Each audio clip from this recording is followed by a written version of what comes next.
सोचिए, आखिर एक हाथी ही क्यों? सृष्टि के रचयिता ब्रह्मा जी के पास तो अरबों जीव हैं। शेर है, नंदी है, गरुड़ है। फिर महादेव ने अपने पुत्र के लिए हाथी का सिर ही क्यों चुना? क्या आप सच में मानते हैं कि त्रिलोकीनाथ शिव, जो मरे हुए को भी जिंदा कर सकते हैं, वो अपने ही बेटे का कटा हुआ सिर वापस नहीं जोड़ पाए? जिस महादेव ने दक्ष प्रजापति का सिर काटने के बाद उन्हें बकरे का सिर दिया, उन्होंने अपने ही खून, अपने ही अंश को एक पशु का चेहरा क्यों दिया? और सबसे बड़ा सवाल, जब शिवजी ने त्रिशूल चलाया तो गणेश जी का असली सिर कटकर गिरा कहां? क्या वो धरती पर गिरा या उसे कोई और लोक का देवता चुरा ले गया? क्या ये सिर्फ एक पिता का गुस्सा था या इसके पीछे सतयुग का कोई ऐसा पुराना श्राप था जिसे भुगतने के लिए स्वयं भगवान को भी धरती पर आना पड़ा? आज शिव पुराण और ब्रह्म वैवर्त पुराण के उन पन्नों से धूल हटेगी जहां लिखा है कि गणेश जी का सिर कटना कोई दुर्घटना नहीं, बल्कि एक तय विधि का विधान था। कहानी उस दरवाजे से शुरू होती है जहां एक छोटा सा बालक जिद पर अड़ा था। माता पार्वती ने अपने उबटन से एक बालक बनाया था और आदेश दिया था, पुत्र, जब तक मैं स्नान कर रही हूं किसी को भीतर मत आने देना, चाहे वह स्वयं काल ही क्यों ना हो। उधर से महादेव आए।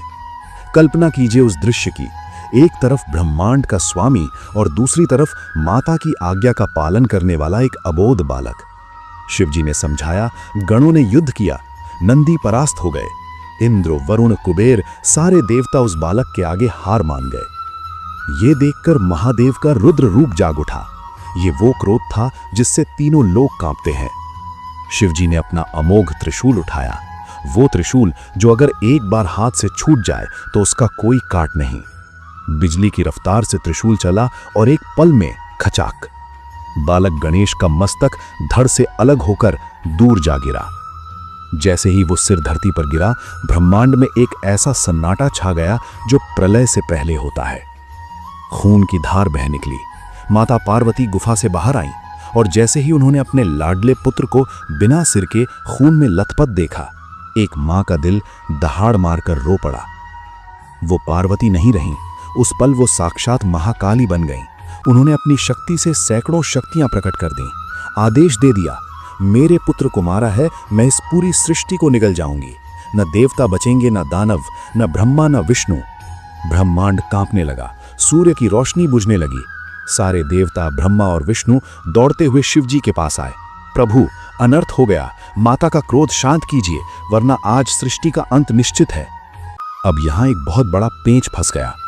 शिवजी सर्वशक्तिमान है, वो चाहते तो चुटकी बजाते और गणेश जी का वही असली सिर उठाकर वापस जोड़ देते, लेकिन उन्होंने ऐसा नहीं किया। क्यों? यही तो वो राज है जो लोग नहीं समझते। जब ब्रह्मा जी ने कहा, प्रभु बालक को जीवित कीजिए, तो शिवजी ने एक अजीब शर्त रख दी। उन्होंने ये नहीं कहा कि जाओ मेरा त्रिशूल उठा लाओ। उन्होंने कहा, जाओ उत्तर दिशा, नॉर्थ डायरेक्शन में जाओ और जो भी प्राणी सबसे पहले मिले, जो अपनी मां की तरफ पीठ करके सोया हो, उसका सिर काट लाओ। अब आप सोचिए, शिवजी ने नया सिर क्यों मंगवाया? पुराना सिर कहां गया? कथाएं कहती हैं कि शिवजी के त्रिशूल में इतना तेज था कि उसने गणेश जी के असली सिर को भस्म कर दिया था, वो राख बन गया था। लेकिन एक और गहरा रहस्य है, वो सिर शनिदेव की दृष्टि से पहले ही श्रापित हो चुका था। देवता कांप रहे थे, माता पार्वती का विलाप ब्रह्मांड हिला रहा था। तब ब्रह्मा जी ने दबी आवाज में पूछा, महादेव, आप तो मृत्युंजय हैं, उसी कटे हुए सिर को वापस क्यों नहीं जोड़ देते? नया सिर क्यों? यहां शिवजी ने वो राज खोला जो सतयुग की गहराइयों में दफन था। महादेव ने कहा, यह सिर्फ मेरे क्रोध का परिणाम नहीं है, ये विधि का विधान है। गणेश का वो मस्तक जो कटा है, वो शनि देव की वक्र दृष्टि से पहले ही दूषित हो चुका था। कुछ कथाएं कहती हैं कि जन्म के उत्सव में शनि देव की नजर पड़ते ही वो मस्तक भस्म होने का योग बना चुका था। त्रिशूल तो बस एक जरिया था, लेकिन इसके पीछे एक और भयानक श्राप था। याद कीजिए, एक बार शिवजी ने क्रोध में आकर ब्रह्मा जी का 5वां सिर काट दिया था, जिसके कारण उन्हें कपाल मोचन तीर्थ जाना पड़ा था। उस समय ब्रह्मा जी के पुत्र ऋषि कश्यप ने शिव जी को श्राप दिया था, महादेव, जिस तरह आज आपने मेरे पिता ब्रह्मा का मस्तक काटा है। एक दिन ऐसा आएगा जब आपको अपने ही पुत्र का मस्तक काटना पड़ेगा। आज वही श्राप फलीभूत हुआ था। वो सिर कटना तय था, उसे जुड़ना नहीं था, उसे खत्म होना था। अब सवाल था नया सिर किसका। शिवजी ने अपने गणों वीरभद्र और नंदी को आदेश दिया, जाओ उत्तर दिशा की ओर जाओ और जो भी प्राणी सबसे पहले मिले, जो अपनी मां की तरफ पीठ करके सोया हो, उसका सिर ले आओ। अब रुकिए, उत्तर दिशा ही क्यों? दक्षिण क्यों नहीं? पूरब क्यों नहीं? वास्तुशास्त्र और तंत्र विद्या में उत्तर दिशा देवताओं और ऊर्जा का केंद्र मानी जाती है, लेकिन यहां एक गहरा संकेत था। शिवजी जानते थे कि उत्तर दिशा में ही वो जीव मिलेगा जिसका मोक्ष उनके हाथों लिखा है। गणों ने पूरी पृथ्वी छान मारी, उन्हें ना कोई इंसान मिला, ना कोई देवता। अंत में एक घने जंगल में उन्होंने एक हथनी को देखा जो सो रही थी, और उसका बच्चा एक छोटा सा हाथी अपनी मां की तरफ पीठ करके उत्तर की ओर सिर करके निश्चिंत सोया था। शर्त पूरी हो गई थी। मां की तरफ पीठ करना यानी सांसारिक मोह से विमुख होना। गणों ने देखा, यही है वो, लेकिन ये तो एक हाथी है। पर महादेव का आदेश पत्थर की लकीर था। गणों ने उस हाथी के बच्चे का सिर काटा और सोने की थाली में सजाकर कैलाश ले आए। लेकिन कहानी यहां खत्म नहीं होती। शिवजी ने हाथी का सिर संयोग से नहीं मंगवाया था। इसके पीछे गजासुर नाम के एक असुर की बहुत गहरी कहानी है। हजारों साल पहले गजासुर यानी एक हाथी रूपी दैत्य ने शिवजी की कठोर तपस्या की थी। उसने अपने शरीर को तपाकर शिवजी को प्रसन्न किया। जब महादेव प्रकट हुए तो गजासुर ने कहा, प्रभु, मैं मरना नहीं चाहता, लेकिन अगर मरूं तो मेरी एक इच्छा है। शिवजी ने पूछा, क्या? गजासुर बोला, प्रभु, मैं चाहता हूं कि मेरे मरने के बाद भी मेरा चेहरा, मेरा मस्तक हमेशा आपके साथ रहे। आप मुझे कभी ना भूलें, पूरी दुनिया मेरे चेहरे को पूजे। तब शिवजी ने उसे वचन दिया था, तथास्तु, समय आने पर मैं तुम्हारा मस्तक धारण करूंगा और तुम त्रिलोक में पूजनीय हो जाओगे। आज वो समय आ गया था। वो हाथी का बच्चा कोई साधारण जानवर नहीं था, वो उसी नियति का हिस्सा था। महादेव को अपना वचन निभाना था। एक तीर से दो निशाने। ऋषि कश्यप का श्राप भी पूरा हुआ और गजासुर को दिया वचन भी। कैलाश पर सन्नाटा था। माता पार्वती अभी भी क्रोध में थी। उनका रूप प्रचंड था। नंदी और गण वो हाथी का सिर लेकर शिवजी के सामने खड़े थे। देवता सोच रहे थे, क्या सच में एक भगवान के शरीर पर जानवर का सिर? ये सृष्टि के नियमों के खिलाफ था। लेकिन शिवजी, जो नियमों के रचयिता हैं, उन्होंने वो सिर उठाया। मंत्रों का उच्चारण शुरू हुआ। ये दुनिया का सबसे पहला शिरो प्रत्यारोपण था। शिवजी ने उस हाथी के मस्तक को बालक के धड़ पर रखा, अपनी अमृत दृष्टि डाली और ओम नमः शिवाय एक दिव्य प्रकाश चमका। कैलाश पर सबकी सांसें रुकी हुई थीं। जैसे ही महादेव ने मंत्र पूरा किया और गंगाजल की छींटें मारी, उस बालक की शरीर में हलचल हुई। उसकी उंगलियां हिली, सूंड धीरे से फड़फड़ाई और फिर उस बालक ने अपनी आंखें खोल दी। उसने सबसे पहले अपने पिता महादेव को देखा और फिर अपनी मां पार्वती को। उसके मुख से पहला शब्द निकला, मां। वो आवाज थोड़ी भारी थी, गंभीर थी, लेकिन उसमें वही मासूमियत थी। बालक जीवित हो चुका था। देवताओं ने फूलों की वर्षा शुरू कर दी। जय हो के नारे लगने लगे।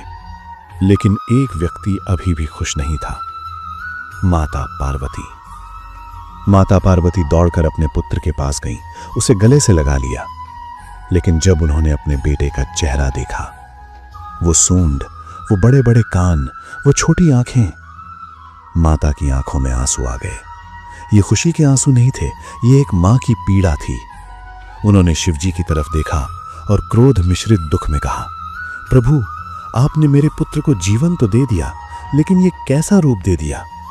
मेरा पुत्र तो कामदेव जैसा सुंदर था, अब ये गजानन बन गया है।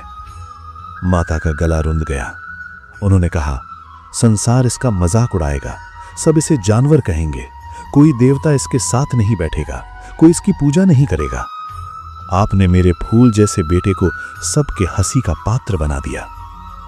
माता पार्वती का यह डर जायज था। क्या समाज, क्या दुनिया किसी ऐसे ईश्वर को पूज सकती है जिसका सिर जानवर का हो? पार्वती जी ने फिर से रौद्र रूप धारण करना शुरू कर दिया। अगर मेरे पुत्र को सम्मान नहीं मिलेगा तो मुझे ये सृष्टि नहीं चाहिए। तब महादेव मुस्कुराए। उन्होंने पार्वती के कंधे पर हाथ रखा और कहा, गौरा, शांत हो जाओ। तुम इसे कुरूप समझ रही हो।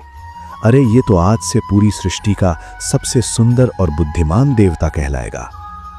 शिवजी ने घोषणा की, सुनो सारे देवताओं, आज मैं आदि अनंत शिव ये वरदान देता हूं। इस बालक का नाम आज से गणेश होगा। ये मेरे सभी गणों का ईश होगा। और सबसे बड़ी बात, तीनों लोकों में चाहे कोई भी पूजा हो, कोई भी यज्ञ हो, कोई भी शुभ कार्य हो, अगर गणेश की पूजा सबसे पहले नहीं हुई तो वो पूजा स्वीकार नहीं की जाएगी। विष्णु जी आगे आए। मैं इसे बुद्धि और सिद्धि देता हूं। ये विघ्नों को हरने वाला विघ्नहर्ता कहलाएगा। ब्रह्मा जी बोले, मैं इसे वेदों का ज्ञान देता हूं। ये सबसे बड़ा लेखक बनेगा। कुबेर बोले, जहां गणेश होंगे वहां रिद्धि सिद्धि खुद चलकर आएंगी। इंद्रदेव बोले, मेरा वज्र भी इसका कुछ नहीं बिगाड़ पाएगा। देखते ही देखते वो बालक जिसे दुनिया अजीब कह रही थी, वो देवताओं का केंद्र बन गया। माता पार्वती ने जब देखा कि सारा ब्रह्मांड उनके चरणों में झुक रहा है, तब जाकर उनका गुस्सा शांत हुआ। उन्होंने अपने बेटे को गोद में उठाया और कहा, तुम सिर्फ मेरे नहीं, आज से तुम पूरी दुनिया के लंबोदर हो। तो दोस्तों, शिवजी ने अपने पुत्र के लिए हाथी को ही क्यों चुना? शेर या गरुड़ को क्यों नहीं? इसके पीछे एक बहुत गहरा विज्ञान और जीवन का पाठ है। गणेश जी का ये रूप हमें सिखाता है कि अगर जीवन में सफलता चाहिए तो आपके पास ये 4 गुण होने चाहिए। बड़ा सिर, बिग हेड। हाथी का सिर बुद्धिमानी यानी विजडम का प्रतीक है। मतलब सोच बड़ी रखो, छोटी मोटी बातों में उलझो मत। बड़े कान। आपने देखा है हाथी के कान सूप जैसे होते हैं। ये सिखाते हैं सुनो सबकी, लेकिन ग्रहण सिर्फ काम की बात करो। बेकार की निंदा और गॉसिप को कानों से झाड़ दो। छोटी आंखें। हाथी की आंखें छोटी होती हैं लेकिन बहुत तेज होती हैं। ये एकाग्रता की निशानी है। अपने लक्ष्य पर चील जैसी नजर रखो। लंबी सूंड, ये सबसे खास है। हाथी की सूंड इतनी ताकतवर होती है कि पेड़ उखाड़ दे और इतनी कोमल की जमीन से सुई उठा ले। मतलब ताकतवर बनो लेकिन कठोर नहीं। समय आने पर कठोर बनो और अपनों के लिए कोमल रहो। महादेव जानते थे कि ये बालक आगे चलकर विघ्नहर्ता बनेगा और दुनिया की मुसीबतों से लड़ने के लिए एक इंसानी दिमाग काफी नहीं था, एक गज बुद्धि चाहिए थी। गजासुर का वरदान हो, ऋषि कश्यप का श्राप हो या शनि देव की दृष्टि, ये सब तो बस बहाने थे। सच्चाई ये है कि नियति हमें ये बताना चाहती थी कि रूप मायने नहीं रखता, गुण मायने रखते हैं। जिस बालक को देखकर माता पार्वती रो पड़ी थीं कि ये कुरूप है, आज उसी बालक की फोटो हर शुभ काम से पहले लगती है। अगर आपके जीवन में भी लोग आपकी कमी निकालते हैं, आपके रूप रंग या स्थिति का मजाक उड़ाते हैं, तो याद रखना मेरे दोस्त, ईश्वर ने अगर आपसे कुछ छीना है, जैसे गणेश जी का असली सिर, तो बदले में वो आपको कुछ ऐसा देगा जैसे गजमुख, जो आपको पूरी दुनिया से अलग और महान बना देगा। गणेश जी का कटना और जुड़ना हमें सिखाता है कि अंत ही एक नई शुरुआत है। तो ये थी भगवान गणेश के जन्म और उनके हाथी वाले सिर की पूरी रहस्यमयी गाथा। देखते हैं कितने सच्चे भक्त आज बप्पा का आशीर्वाद लेते हैं। ऐसी ही अनसुनी और रोंगटे खड़े कर देने वाली पौराणिक कहानियों के लिए कथा एरा को अभी सब्सक्राइब करें और घंटी को जोर से दबाएं, जैसे गणेश जी ने मोदक खाया था। हम फिर मिलेंगे एक नए रहस्य, एक नई कथा के साथ। तब तक के लिए बोलो गणपति बप्पा मोरया।